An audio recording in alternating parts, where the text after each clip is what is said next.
The Mock Turtle's Story. "You can't think how glad I am to see you again, you dear old thing," said the Duchess, as she tucked her arm affectionately into Alice's, and they walked off together.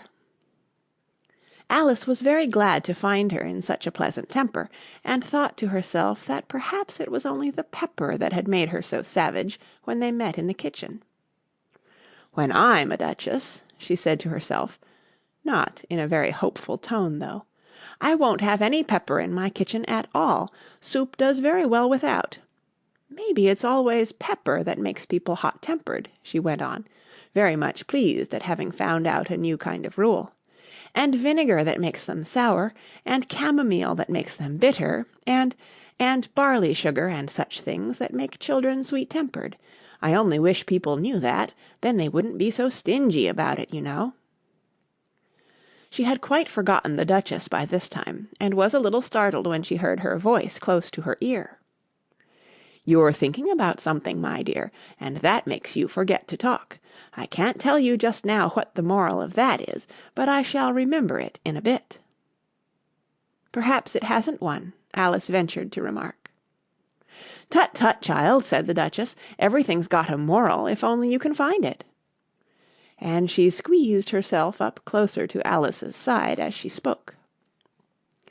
Alice did not much like keeping so close to her, first because the Duchess was very ugly, and secondly because she was exactly the right height to rest her chin upon Alice's shoulder, and it was an uncomfortably sharp chin.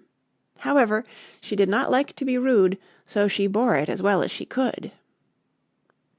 "The game's going on rather better now," she said, by way of keeping up the conversation a little. "'Tis so," said the Duchess, "and the moral of that is, 'Oh, 'tis love that makes the world go round.'" "Somebody said," Alice whispered, "that it's done by everybody minding their own business."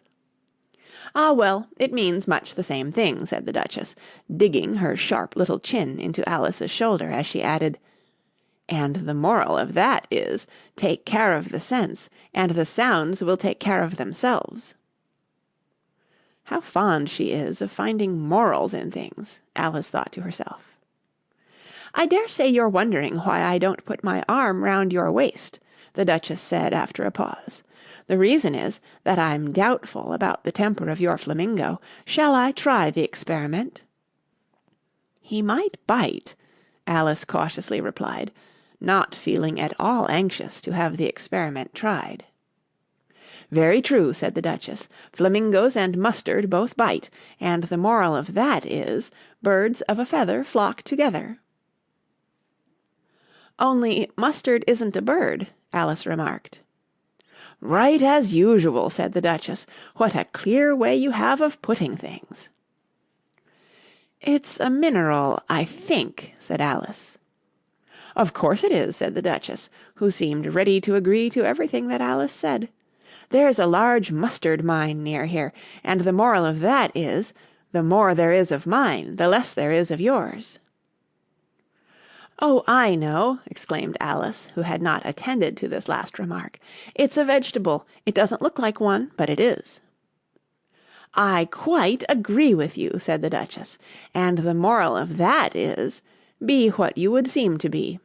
Or, if you'd like it put more simply, never imagine yourself not to be otherwise than what it might appear to others that what you were or might have been was not otherwise than what you had been would have appeared to them to be otherwise." "I think I should understand that better," Alice said very politely, "if I had it written down, but I can't quite follow it as you say it." "That's nothing to what I could say if I chose," the Duchess replied in a pleased tone. "Pray don't trouble yourself to say it any longer than that," said Alice. "Oh, don't talk about trouble," said the Duchess. "I make you a present of everything I've said as yet." A cheap sort of present, thought Alice. I'm glad they don't give birthday presents like that. But she did not venture to say it out loud. "Thinking again?" the Duchess asked, with another dig of her sharp little chin. "I've a right to think," said Alice sharply, for she was beginning to feel a little worried. "Just about as much right," said the Duchess, "as pigs have to fly, and the m—" But here, to Alice's great surprise, the Duchess's voice died away, even in the middle of her favourite word, moral, and the arm that was linked into hers began to tremble. Alice looked up, and there stood the Queen in front of them, with her arms folded, frowning like a thunderstorm. "A fine day, your Majesty," the Duchess began in a low, weak voice. "Now I give you fair warning," shouted the Queen, stamping on the ground as she spoke. "Either you or your head must be off, and that in about half no time. Take your choice." The Duchess took her choice, and was gone in a moment.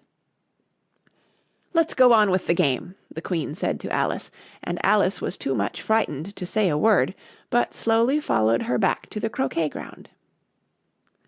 The other guests had taken advantage of the Queen's absence, and were resting in the shade. However, the moment they saw her, they hurried back to the game, the Queen merely remarking that a moment's delay would cost them their lives. All the time they were playing, the Queen never left off quarrelling with the other players, and shouting, "Off with his head!" or "Off with her head!" Those whom she sentenced were taken into custody by the soldiers, who of course had to leave off being arches to do this, so that by the end of half an hour or so there were no arches left, and all the players, except the King, the Queen, and Alice, were in custody and under sentence of execution. Then the Queen left off, quite out of breath, and said to Alice, "Have you seen the Mock Turtle yet?" "No," said Alice, "I don't even know what a Mock Turtle is."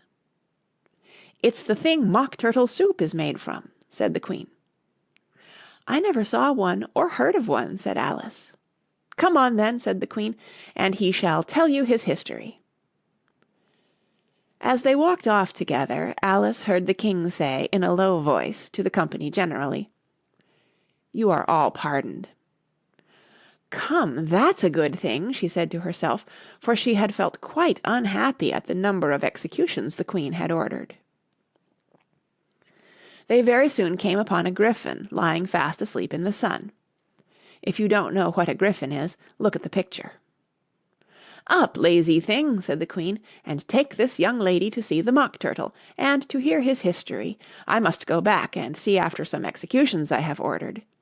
And she walked off, leaving Alice alone with the griffin. Alice did not quite like the look of the creature, but on the whole she thought it would be quite as safe to stay with it as to go after that savage Queen, so she waited. The griffin sat up and rubbed its eyes. Then it watched the Queen till she was out of sight. Then it chuckled. "What fun!" said the griffin, half to itself, half to Alice. "What is the fun?" said Alice. "Why, she," said the griffin. "It's all her fancy, that. They never executes nobody, you know. Come on." "Everybody says 'come on' here," thought Alice, as she went slowly after it. "I never was so ordered about in all my life, never."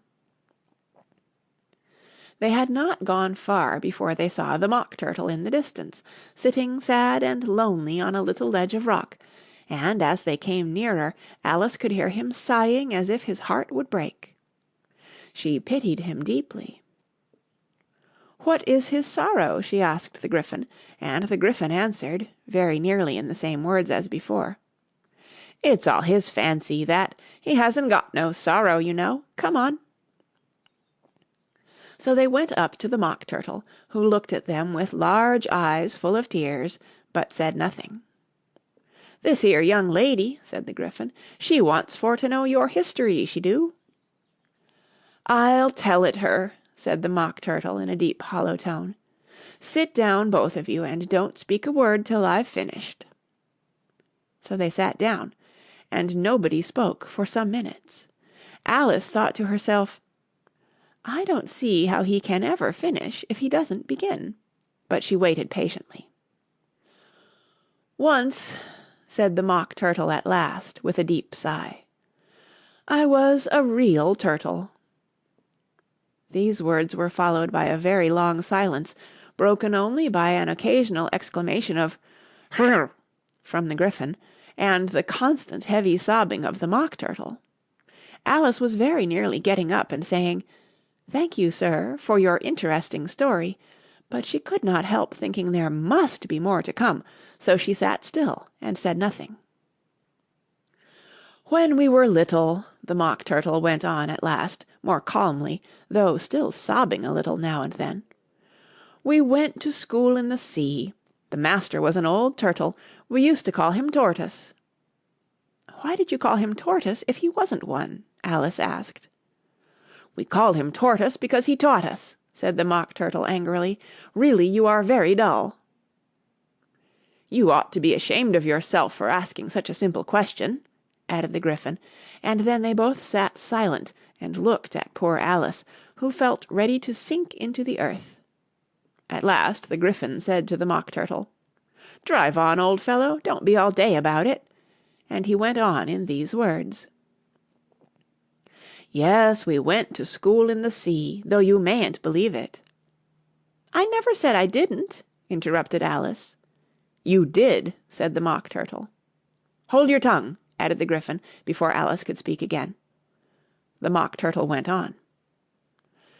"We had the best of educations. In fact, we went to school every day." "I've been to a day school too," said Alice. "You needn't be so proud as all that." "With extras?"